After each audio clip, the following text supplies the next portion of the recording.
there, Battle Brothers, and welcome to yet another video, and welcome to yet another review video. Today, we are reviewing yet another short story from the Horus Heresy series, from the Age of Darkness collection, and this time we're looking at a collection, or a short story by John French. It's called The Last Remembrancer, and it was a very good short story. I always like to read about the Primarchs, about stories in which the Primarchs are the protagonists, or at least they appear in more or less of a major role, because I find the entire concept of the Primarchs fascinating, you know, like artificially made, genetically created, or genetically enhanced, like supermen, Übermensch, super beings created by the Emperor of mankind to help him to, you know, regain the lost territories or lost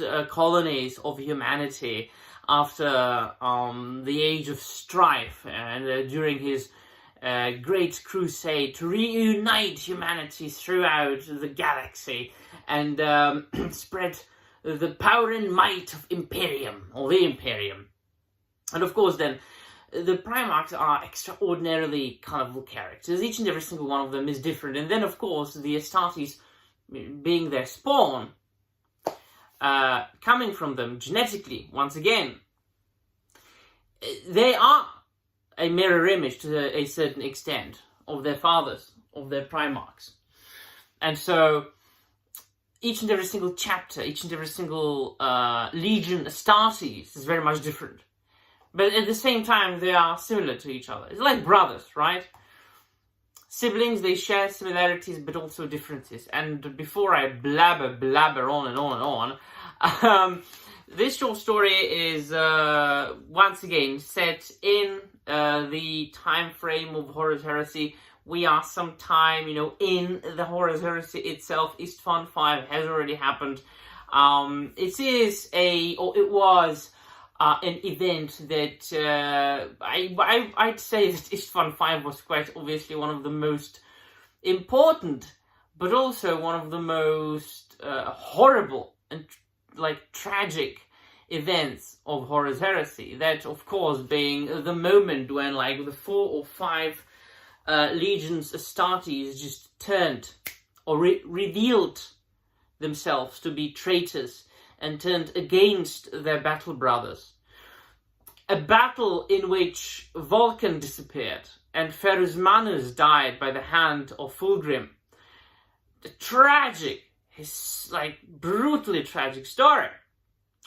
But a lot of stories then refer back to that. So we find ourselves on Titan, a moon in the solar system. And there is a fortress, a secret fortress, an unnamed fortress. Not many people know about that. And we find ourselves with Rogel Dawn and Yakton Cruz, one of my favorite characters from the initial Horus Heresy trilogy, or quadrilogy really, because he had a kind of a prominent role in the flight of the Eisenstein, I think. Yes.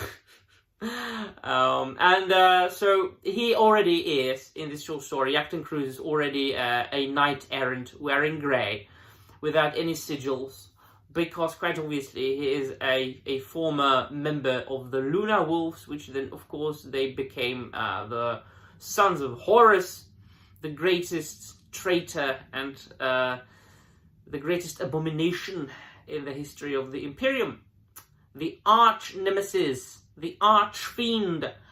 But of course, not everybody in the Legion was a traitor. Horus kind of dealt away with them on Isstvan 3, but still some of them managed to escape, like Yakton Cruz.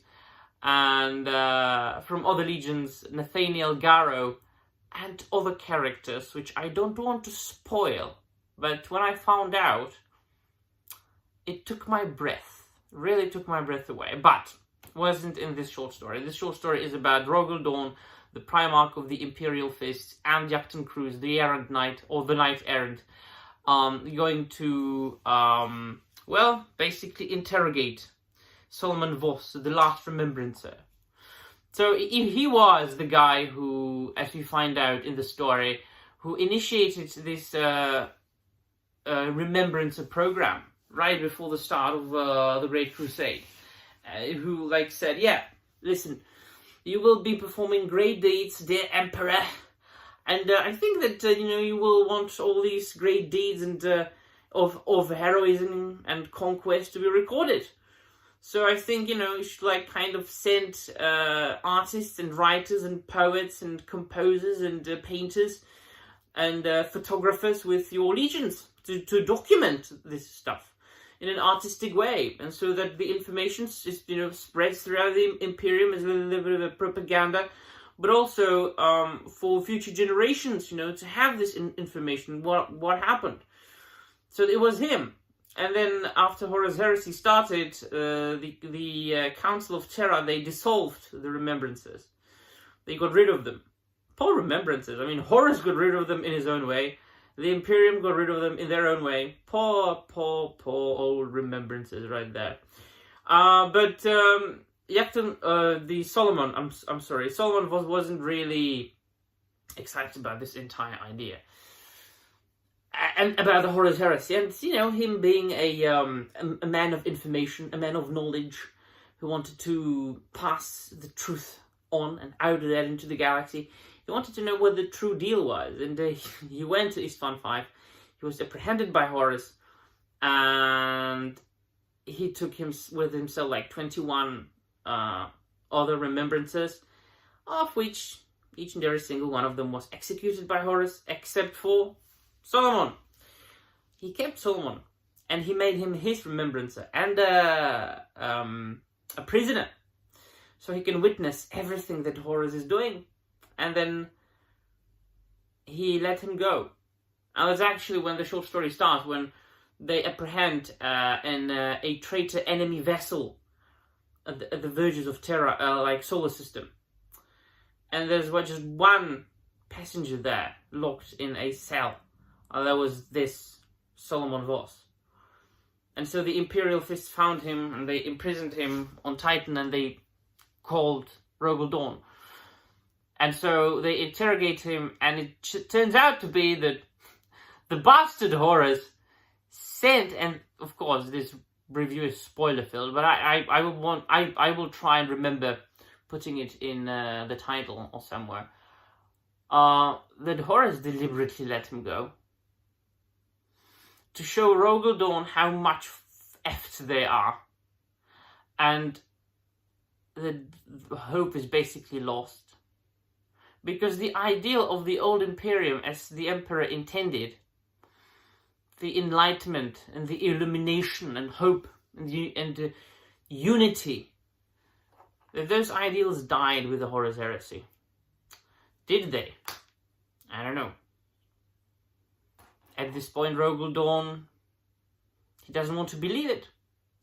But we know that Warhammer 40k is a very much different world from Warhammer from the Horus Heresy series. So, kind of a tragic story once again, showing you that Horus was a horrible man, but a man of great resources, a man who employed many ways of war and battle.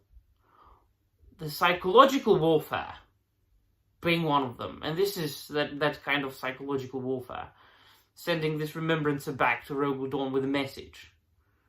Whatever you do, dear Rogel, the Imperium's gone. It is already dead, and you can't save it. Because the ideals that you thought were true are no more. I've killed them.